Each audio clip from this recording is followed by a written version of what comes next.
할렐루야. 하나님의 은혜와 평강이 오늘 말씀을 나누는 저와 여러분 가운데 함께 하시기를 소망합니다. 새벽에 일어나는 게 참 쉽지 않지요. 요즘에 목감기가 유행하고 있는데 건강관리 꼭 잘하셔서 이 새벽을 꼭 지켜주시기를 바랍니다. 지금 실시간으로도 한 70여 분 들어왔더라고요. 동일하게 하나님께서 우리에게 은혜 주시기를 소망합니다. 우리 보배로운 교회가 참 복이 많은 교회 같아요. 교회를 사랑해서 이렇게 담임 목사님도 말씀하시죠. 새벽 찬양대가 있는 데가 많지 않습니다. 그런데 이렇게 천사 찬양대가 새벽에 같이 찬양해주고 또 주중에도 항상 335 모이셔서 전도를 가시는 분들이 그렇게 많이 계세요.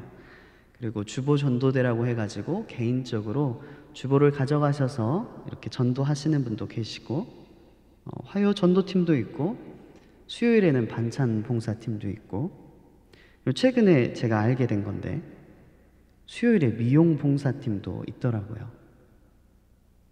제 머리가 거기에서 했어요. 머리가 괜찮지요? 솜씨가 좋으시더라고요. 그래서 여러분들도 이렇게 뭔가 변신하고 싶으실 때, 산뜻해지고 싶으실 때 방문해 보세요.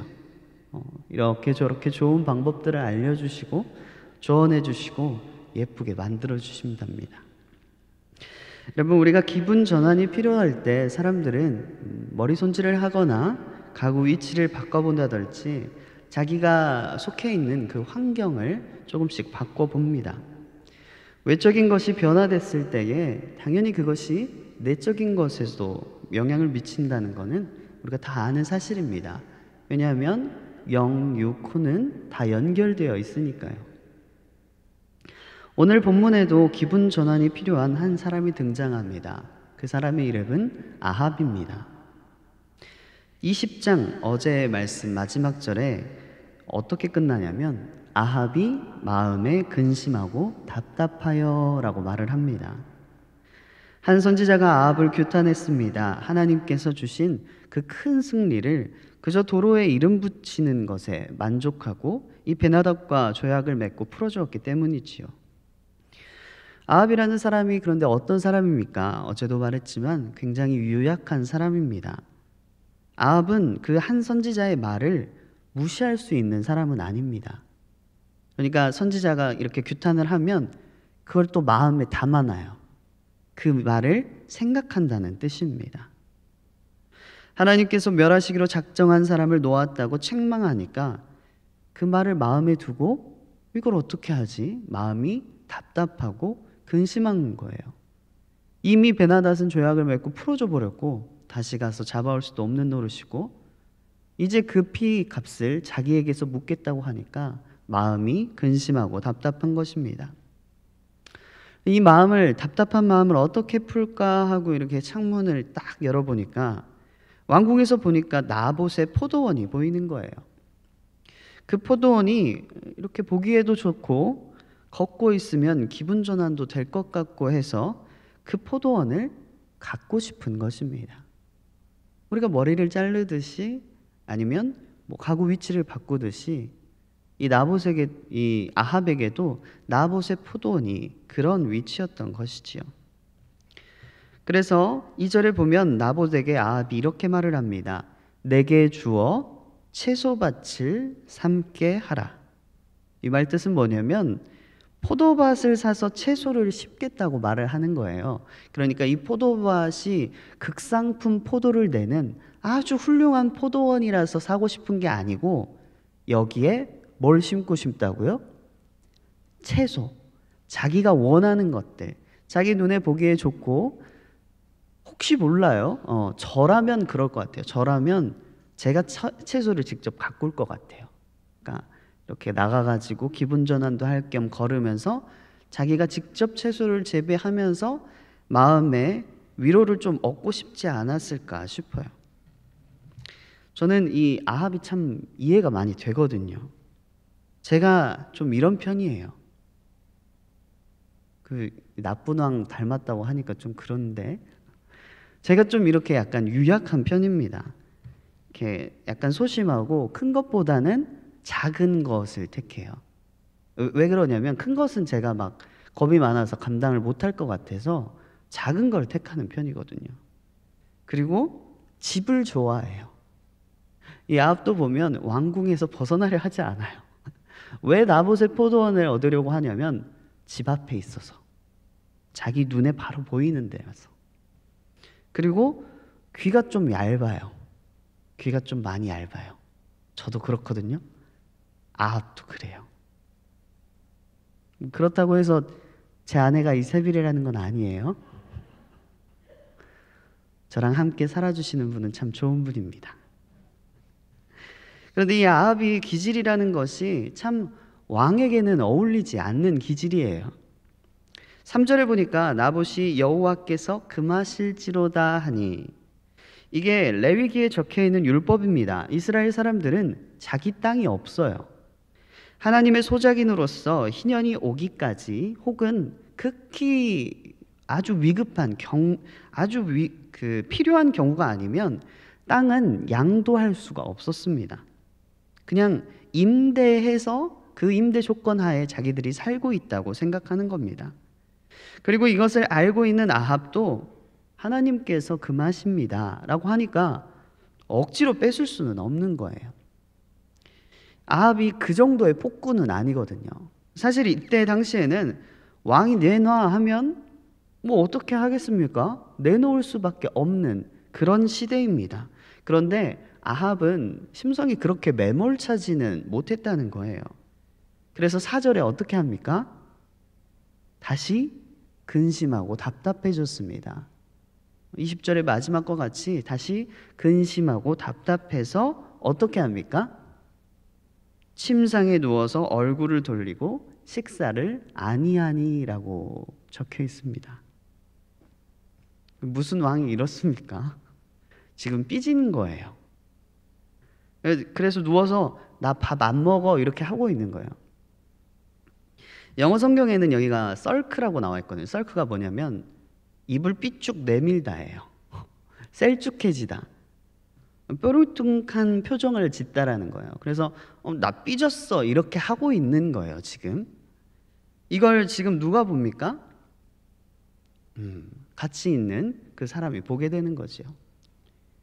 제가 수요일에 좀 걱정되는 일이 생겨가지고 밥을 거의 안 먹었거든요. 이런 것까지 비슷해요. 그래서 제가 아합을 바라볼 때 참 마음이 간절합니다. 이렇게 되면 안 되는데라는 생각이 참 많이 들어요. 그런데 너무 다행스럽게도 아합과 제가 아주 정말 많이 다른 부분이 있습니다. 그게 뭐냐면 옆에 있는 사람이에요. 왜 웃으시죠? 정말 다릅니다. 옆에 있는 사람이 누가 있는가가 참 중요합니다. 이 아합에게는 이세벨이라는 부인이 있었습니다. 그리고 이 아합에게 이세벨이 말을 합니다. 7절에 보니까 이세벨의 말이 참 공손하게 번역이 돼 있어요. 그런데 원문에 가깝게 이야기하면 이렇게 말을 했어요. 이게라고 합니다. 이게 이스라엘을 다스리는 왕이냐? 일어나 밥 먹어라. 느낌표. 내가 나봇의 포도원을 가져다 줄게. 느낌표. 참 이게 왕이냐라고 말을 하는 것 자체가 왕에게 이야기하는 것 치고는 굉장히 예의 없습니다. 이세벨은 왕이 원하면 취하면 되지 왜 물건을 사고 파느냐고 이야기를 합니다. 그리고 왜 안 판다고 삐져있냐고 이야기를 합니다. 그리고 아합의 이름을 빌려서 일을 꾸밉니다. 8절에 보니까 편지를 장로와 귀족들에게 보내니, 9절에 보니까 금식을 선포하고, 10절에 보니까 불량자 2사람을 세워서. 여러분, 이 8절, 9절, 10절이 이 부분이 이세벨이 얼마나 사악한지를 보여주는 부분입니다. 여러분, 하나님의 이름을 빌려서 다른 사람을 타락시키고 죄를 짓게 만드는 것, 이게 누가 하는 일이지요? 네, 사탄이 하는 일입니다. 구약에서는 뱀이 하나님과 같이 될 것이라고 하와에게 속삭입니다. 신약 성경에는 시험하는 자, 곧 사탄이 하나님의 말씀으로 예수님께 속삭였습니다. 그 뱀과 사탄이 했던 짓을 이 이세벨이 하고 있는 거예요. 자, 8절에 장로와 귀족들, 그리고 집정관이 있었겠지요. 재판장들이 있었을 것입니다. 그들은 법에 의해서 율법으로 하나님의 법을 심판하는 위치에 있는 자들이었습니다. 그 고귀한 자들을 속여서 나봇의 피를 흘리게 만드는 것입니다. 죄 없는 자의 피를 정의를 추구하는 자의 손으로 흘리게 만드는 것입니다. 9절에 보니 금식을 하라고 말합니다. 이 금식을 하라는 것은 그곳에 지금 하나님의 진노가 임할 정도로 굉장히 큰 일이 있다고 이 사건 자체를 종교적으로 포장하는 거예요. 금식하며 기도하며 그 뜻을 구한 모든 사람들을 욕되게 만드는 행동입니다. 10절에는 두 증인을 세웁니다. 그 율법에 보면 두 증인법이 있지요. 그 율법을 이용해서 이 사람을 죽이는데, 이 죄 없는 사람을 죽이는데 이용하는 것입니다. 그 하나님의 말씀을 자기가 누군가를 죽이려고 이용하는 것입니다. 여러분, 이세벨이 얼마나 사악한 인물인지 아시겠지요? 만약 나봇을 이세벨이 혼자 죽였다면 이세벨의 손만 더러워지고 한 명만 죄를 짓고 말았을 것입니다. 그런데 이세벨 한 명의 손만 더러워진 것이 아니라 이세벨은 누군가를 시켜서 죄를 짓고 타락하게 만듭니다. 장로들, 귀족들, 재판에 참여해서 나봇을 돌로 쳤던 수많은 백성들, 그리고 금식하며 이것을 위해서 기도했던 그 모든 사람들을 죄에 연루되게 만드는 것입니다. 이게 참 무서운 일입니다. 한 명 죄를 짓고 끝날 것을 지금 수백 명 혹은 수천 명까지 그 성읍 전체에 대한 죄로 만들어버리는 것이지요. 여러분, 그 성읍의 장로와 귀족들이 지은 죄는 어떻게 되겠습니까? 이세벨에게 속았지만 죄 없는 이 나봇이라는 자를 돌로 쳐서 죽인 성읍의 백성들은 그들에게 죄가 있습니까? 없습니까? 이런 부분이 참 애매하지요. 알기가 참 어렵습니다.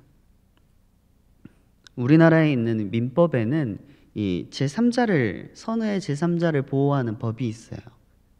그래서 사기나 강박이나 허위나 착오로 인한 의사표시는 그것을 내가 속아서 이걸 했다라고 하면 무효를 주장할 수가 있습니다. 여러분들도 혹시 그런 일을 당하시게 되면 나는 몰랐다 이렇게 하면 구제를 받을 수 있는 길이 있습니다. 그런데 그건 민법이고 여기에서는 나봇이 죽어버렸습니다. 돌이킬 수 없는 손해를 입었지요. 본문에는 나봇만 나와 있지만 나봇만 죽은 것이 아니라 그 가정이 전부 몰살당하게 됩니다. 그때 당시에 하나님을 그리고 왕을 모독하는 행위는 굉장히 죄악된 행위였고, 열왕기하 9장 26절에 보면 여호와께서 뭐라고 말씀하시냐면 나봇의 피와 그 아들들의 피를 분명히 보았노라라고 말씀하십니다. 이 복구가 안 되는 엄청난 손해를 입어버렸습니다. 그 죄는 사라지지 않습니다.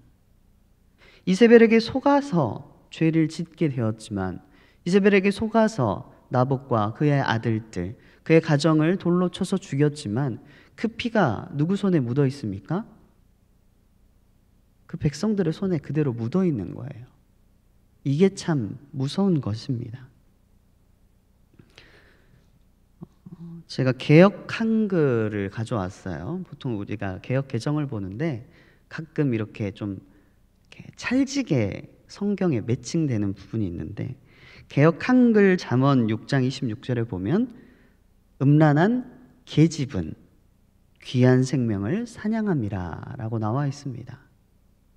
이세벨에게 여인이라는 단어를 붙이고 싶지가 않아요. 아주 사악한 자입니다.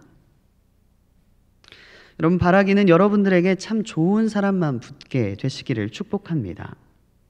성읍 백성과 귀족과 장로들은 이 이세벨을 만났기 때문에 죄에 연루된 것입니다. 그리고 그렇게 죄에 연루된 것은 참 불행한 것입니다. 왜냐하면 내가 죄를 짓고 싶지 않았고 내가 그 피를 손에 묻히고 싶지 않았는데 누군가에게 속아서 그 죄를 짓게 된 것입니다. 나봇과 그의 가족들 또한 이세벨이라는 음란하고 악한 계집을 만난 것이 불행한 일입니다. 그래서 우리는 항상 기도하기를 악에서 구하소서, 내가 죄를 짓지 않게, 혹은 내가 죄에 빠져서 허덕일 때 그것뿐만이 아니라 악한 자들을 만나지 않도록 악에서 구하소서라고 항상 기도해야 합니다. 이 전대문문에 이 사악한 명령이 내려지는데 눈먼 아합은 아무것도 모르고 있습니다. 그저 이세벨의 말에 따라서 이 나봇의 포도원을 취하러 갑니다. 여러분, 그런데 그 나봇의 포도원, 나봇이 흘린 그 피가 묻은 포도원을 아무것도 모른다고 해서 그것을 취하면 어떻게 될까요? 그 죄를 고스란히 아합이 감당하게 되는 거지요. 하나님께서는 이 유약하고 어리석은 사람을 긍휼히 여기셔서 다시 엘리야를 움직이십니다. 17절에서 26절까지 엘리야가 아합에게 하나님의 말씀을 전합니다. 그러니까 또 아합은 이걸 또 무시를 못해요. 27절에 어떻게 합니까? 아합이 회개하고 금식하고, 거기에 또 특별한 단어가 나오는데 풀이 죽어 다닌다라는 단어가 적혀 있습니다. 그러니까 성경이 볼 때에 이 아합은 굉장히 유약하고 좀 보기에 짠한 사람이에요. 이런 부분들이 아합이라는 인간의 연민을 느끼게 합니다. 저도 요즘 풀이 죽어 다니거든요. 그래서 말씀을 읽을 때마다 어떻게 그렇게 하나님께서 자 여기 봐라, 현수야 여기 봐라, 너 이거 봐라 라고 넣어놓으신 것 같은 느낌을 받을 때가 너무 많아요. 너 보라고 성경에 써놨다라는 느낌을 받을 때가 참 많아요. 이 아합이 풀이 죽어 다니는 모습을 또 짠하게 여기신 하나님께서 말씀하십니다. 아합이 겸비함을 보느냐? 내가 아합 시대에는 재앙을 내리지 않으리라. 아멘이 없네요, 여러분. 여러분, 제가 계속 저는 아합과 너무 닮았어요 라고 이야기를 하지만 사실 아합은 우리의 모습입니다. 오늘 본문을 보면 우리가 살면서 가장 많이 겪는 형태의 선악, 대립 구도입니다. 등장인물 셋이 명확하게 선악 구도로 갈라져 있지요. 아합은 저만 비슷한 게 아니라 사실 우리 모두입니다. 갈팡질팡하며 유약하고 헤매는 자입니다. 이세벨은 어떤 자입니까? 사탄입니다. 많은 사람들을 타락시키고 죽음으로 몰고 갑니다. 엘리야는 어떤 사람입니까? 하나님의 말씀을 대변하는 사람입니다. 죽을 수밖에 없는 우리를 회개시키고 재앙을 유보해 주시고 그 생명을 건져주시는 하나님의 말씀을 전해주는 사람입니다. 그럼 여러분, 우리는 어떤 쪽에 속해야겠습니까? 어떤 사람이 우리에게 붙어야겠습니까? 이세벨이겠습니까? 엘리야겠습니까? 당연히 엘리야지요. 그런데 사실 우리의 삶 속에서 그렇게 하고 있나를 돌아보면 우리는 눈앞에 욕망을 실현해줄 이세벨을 찾고 있는지는 않은지 돌아봐야 합니다. 내가 이거 너무 갖고 싶은데 내 손에 피 안 묻히고 누군가가 나에게 이걸 주겠다고? 엘리야를 내 대적자여라고 부르는 아합처럼 내게 선한 것을 말하는 사람을 멀리하고 있지는 않는지 돌아봐야 합니다. 오늘 이 말씀을 듣는 우리 모두에게 이세벨과 같은 악하고 강교한 사탄의 계략이 틈타지 않기를 소망합니다. 오직 악에서 구하소서라는 기도를 쉬지 않으시기를 바랍니다.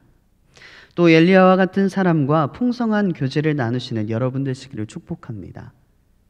듣기에 어려울지라도 그것이 하나님의 말씀입니다. 하나님의 사람의 말에 귀를 기울이고 하나님께 회개함으로 긍휼함을 받는 은혜를 누리시는 여러분 되시기를 축복합니다. 함께 기도하시겠습니다. 사랑이 풍성하신 하나님, 오늘 말씀을 통하여 우리에게 응답하여 주시니 감사합니다. 오늘 나봇과 같이 우리는 전혀 예측하지 못했던 상황에서 화를 당할 때가 있습니다. 우리 스스로가 죄를 지어서가 아니라 악인을 만나게 되어서 겪는 어려움이 있습니다. 오직 우리를 죄에서 건져 보호하여 주시옵소서. 이 악인들에게서 구하여 주시옵소서. 특별히 우리에게 엘리야와 같은 좋은 사람들을 붙여주셔서 하나님의 말씀을 청종하게 하시고 우리 또한 누군가에게 엘리야와 같이 하나님의 말씀을 들려줄 수 있는 자들이 될 수 있도록 우리의 삶을 사용하여 주시옵소서. 귀한 힘을 올리는 손길 있습니다. 받으시고 흠양하여 주시옵소서. 모든 것 주님께 의지합니다. 하나님께서 우리에게 붙여주신 가장 선한 분 예수 그리스도의 이름으로 기도드립니다. 아멘.